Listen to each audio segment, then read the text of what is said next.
Hi everyone. For those of you that don't know, I'm Olivia Plew, and I'm going to be talking on the value of social media in college athletics. My website's up here if you want to go look at my online portfolio. But I first want to talk a little bit about myself. I'm from a really small town in the middle of Washington State called Lake Chelan. There's about 6,000 of us. And I came to Biola. I wanted to kind of go into a big city, do something different. So I came in as an accounting major and loved numbers, thought that that's what I wanted to do. And then sophomore year, I took a photography class with Faith Elder and just fell in love with it. And it was the first time I realized you could take a hobby, turn it into a career. So changed my major to journalism with an emphasis in visual media. In the last 3.5 years, I've just really helped to kind of grow my passion for sports and through photography, finding beauty within ourselves and within others. In high school, I was a competitive volleyball player. I did volleyball for 9 years. 7 of those years I did club volleyball. And if you know anything about club volleyball, it's really rigorous. I was driving 3.5 hours one way to get to practice several times a week. Sorry,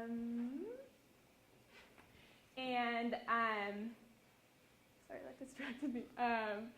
And so it was just super rigorous, and I was surrounded by some of the best volleyball players in the state of Washington. And with that, I was kind of asking myself, do I belong here? Am I good enough to be on this volleyball team? And because of that, I struggled with self-image all through high school. I kind of looked at myself as not worth a lot. But junior year, one of my friends' dad started taking photos of us during volleyball games, and I didn't really think too much of it until a couple weeks later, I saw his website online, and all of these photos.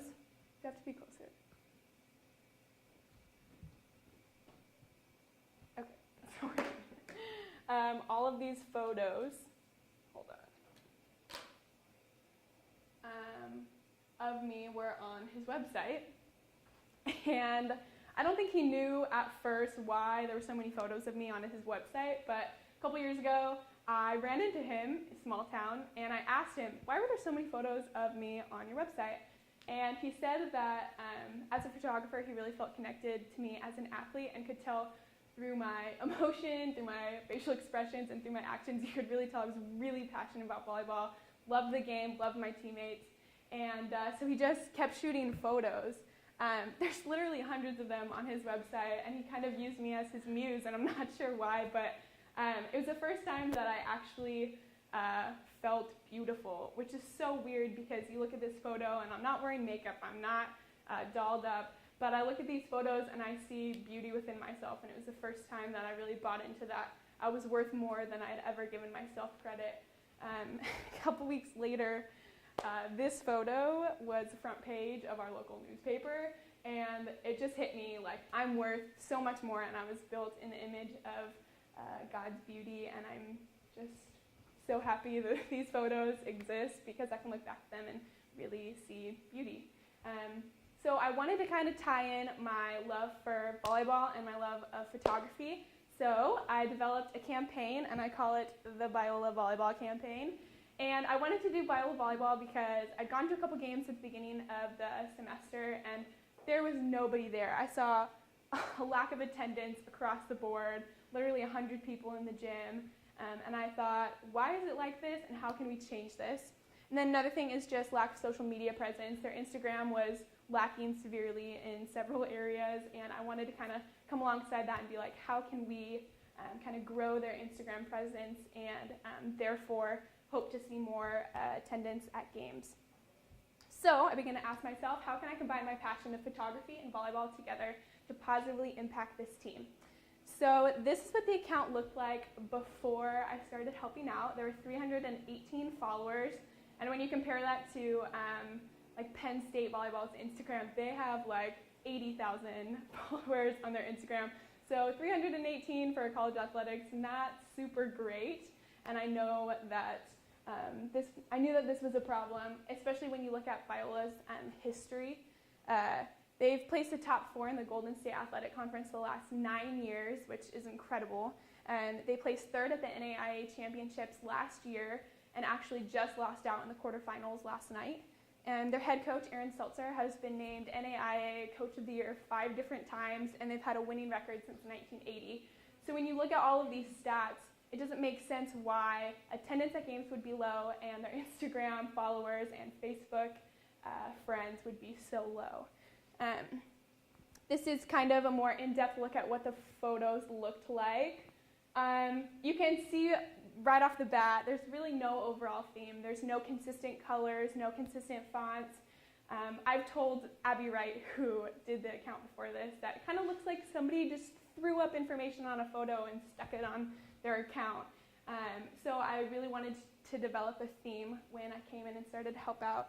And just to tie into that, it's not aesthetically pleasing. You don't look at these photos and feel drawn to them or connected to them or want to go to a volleyball game because of them.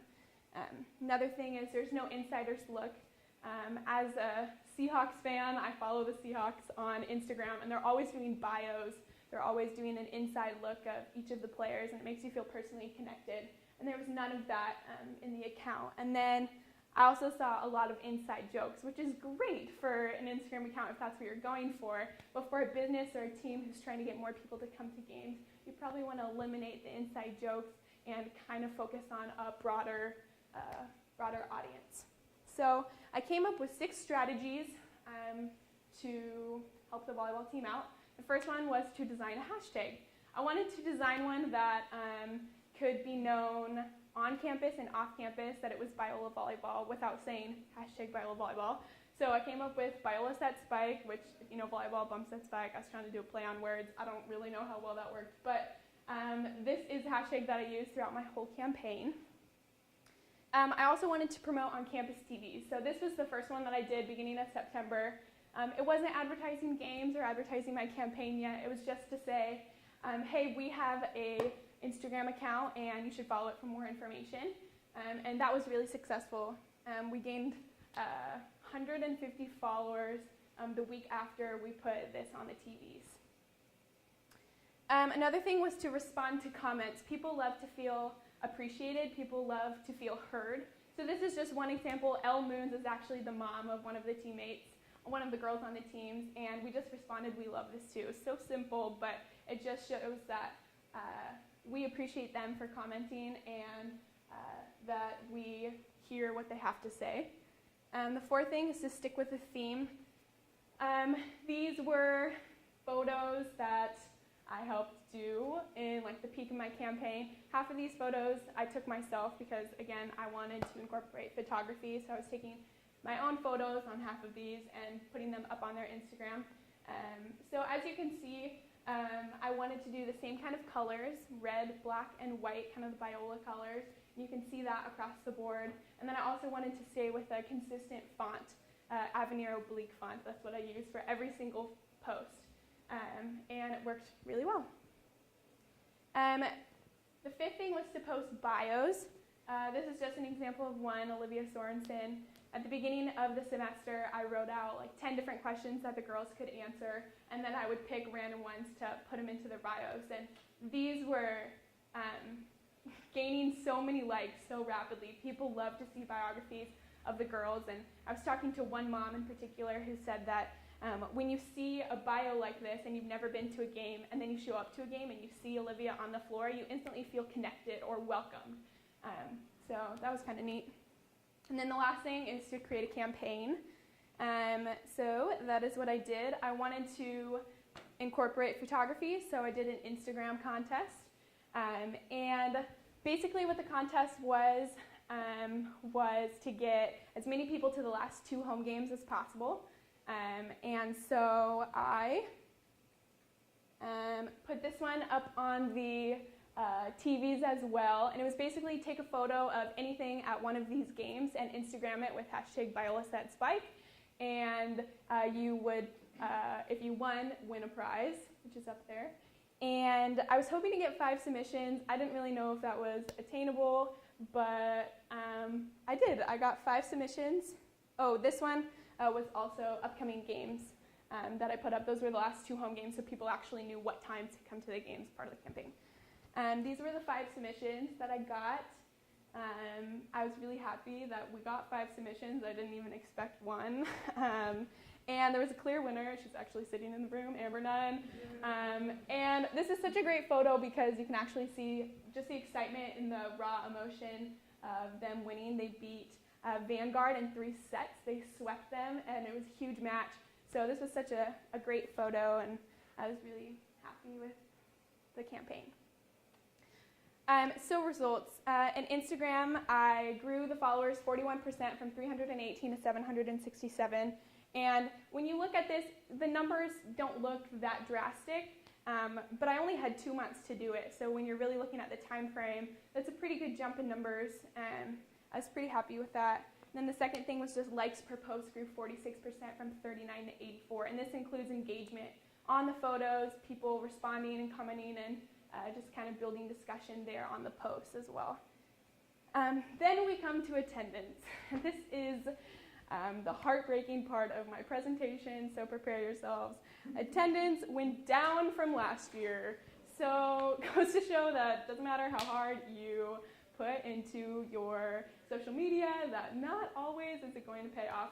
I wanted to include 2011, that's the yellow line, because back in 2011, we still had teams like Azusa Pacific and Point Loma in our division.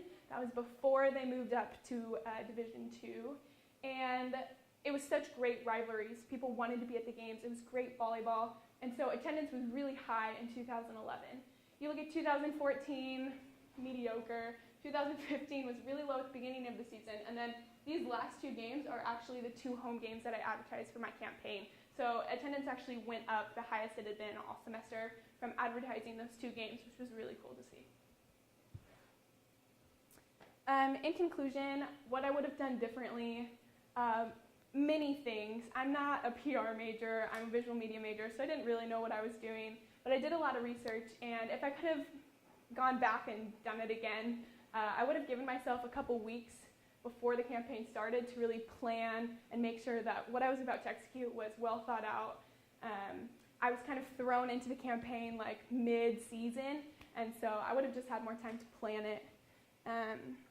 What I think went well, I think the Instagram went really well. You can see from the numbers and people telling me that they were really excited about the biographies and everything that kind of changed the overall theme. So I was really proud of myself in kind of building up the Instagram. Recommendations for moving forward. I told Abby, the assistant coach who runs Instagram, I hope she continues to use the overall theme, the colors, the fonts. That way it's recognizable. People know where those posts are coming from. And then also to continue doing the biographies. They were a huge hit, and I really think that that's gonna be one of the main things that draws people to games. I definitely have a more positive attitude towards social media and marketing now than I used to, and that kind of ties into what I plan to do for the future, my not-so-unknown future. Graduating in 2 weeks. After that, I'm moving home to Lake Chelan, and I'm going to be the marketing director at the Chamber of Commerce there. And doing this campaign has been so essential in learning social media and how to market a company, how to market a brand. And I feel more than confident going into this job when before this campaign I'd be like, why are you offering me a marketing job? I'm visual media, I don't know how to market anything. But now I feel very confident and excited to start this new chapter of my life. So, thank you so much.